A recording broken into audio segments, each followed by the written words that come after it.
اعوذ باللہ من الشیطان الرجیم بسم اللہ الرحمن الرحیم۔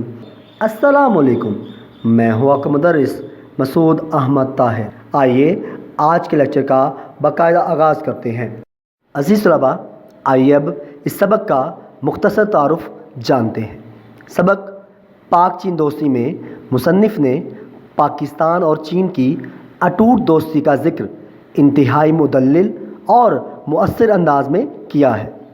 مصنف نے اس سبق میں ماضی اور حال کے خوشگوار واقعات، انداز تعاون اور تکمیل شدہ یا زیر تکمیل منصوبوں کو اپنا موضوع تحریر بنایا ہے۔ اس نے پاک چین دوستی کو ہمالیہ سے بلند، سمندر سے گہری اور شہد سے میٹھی جیسی تشبیہات سے موسوم کیا ہے۔ عزیز طلباء، اس لیکچر کے درج ذیل مقاصد ہیں۔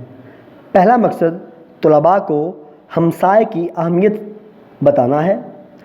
دوسرا مقصد طلباء کو پاک چین دوستی کی تاریخ سے آگاہ کرنا ہے۔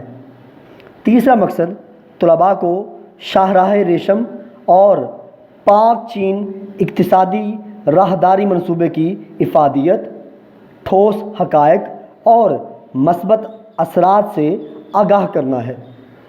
عزیز طلباء، اپنی درسی کتاب کا صفحہ نمبر 84 کھولیے اور میرے ساتھ مل کر اس سبق کی ریڈنگ کیجیے۔ چین ہمارا دوست ملک ہے۔ پاکستان چین دوستی کے بارے میں کہا جاتا ہے کہ یہ ہمالیہ سے بلند، سمندر سے گہری اور شہد سے میٹھی ہے۔ پاکستان کی طرح چین بھی براعظم ایشیا میں واقع ہے۔ آبادی کے اعتبار سے چین دنیا کا سب سے بڑا ملک ہے۔ اگر کسی ملک کی آبادی زیادہ ہو تو اس ملک کی ترقی کی رفتار کم ہو جاتی ہے، لیکن چین نے اپنی ترقی کی رفتار میں فرق نہیں آنے دیا۔ سن 1949 میں چین آزاد ہوا تو اسلامی ملکوں میں پاکستان سب سے پہلا ملک تھا جس نے اسے آزاد ریاست کے طور پر تسلیم کیا، اور یہیں سے پاک چین دوستی کا آغاز ہوا۔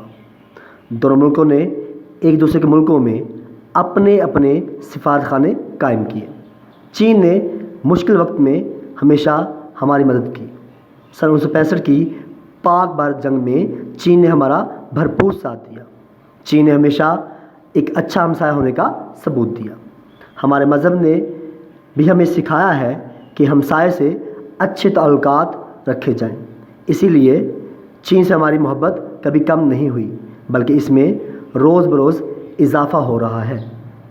عزیز طلباء، آئیے اب اس سبق کے مشکل الفاظ کے معانی اور درست تلفظات جانتے ہیں۔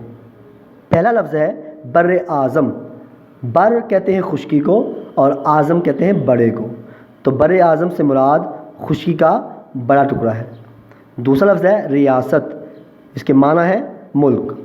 تیسرا لفظ ہے تسلیم کرنا، اس کا معنی ہے ماننا۔ چوتھا لفظ ہے شاہراہ، یہ اس میں مکبر ہے، اس کے معنی ہے بڑی سڑک۔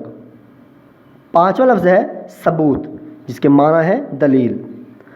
چھٹا لفظ ہے عجوبہ، جس کے معنی ہے حیران کن چیز۔ ساتواں لفظ ہے سفارت خانہ، جس کا معنی ہے ملکوں کے نمائندوں کا آفس۔ آٹھواں لفظ ہے عبور کرنا، اس کے معنی ہے پار کرنا۔ عزیز طلباء، آئیے اب اس سبق کے مشقی سوالات اور ان کے جوابات جانتے ہیں۔ پہلا سوال ہے چین کس بر اعظم میں واقع ہے؟ تو اس کا جواب ہے چین بر اعظم ایشیا میں واقع ہے۔ دوسرا سوال ہے چین کب آزاد ہوا؟ تو اس کا جواب ہے چین سن 1949 میں آزاد ہوا۔ تیسرا سوال ہے دنیا کا 8واں عجوبہ کس شاہراہ کو کہتے ہیں؟ تو بیٹا اس کا جواب ہے دنیا کا 8واں عجوبہ شاہراہ ریشم کو کہتے ہیں۔ عزیز طلباء، آج کا لیکچر اختتام پذیر ہوا۔ آج کے لیکچر کے دوران آپ لوگوں نے پڑھا، سیکھا اور جانا۔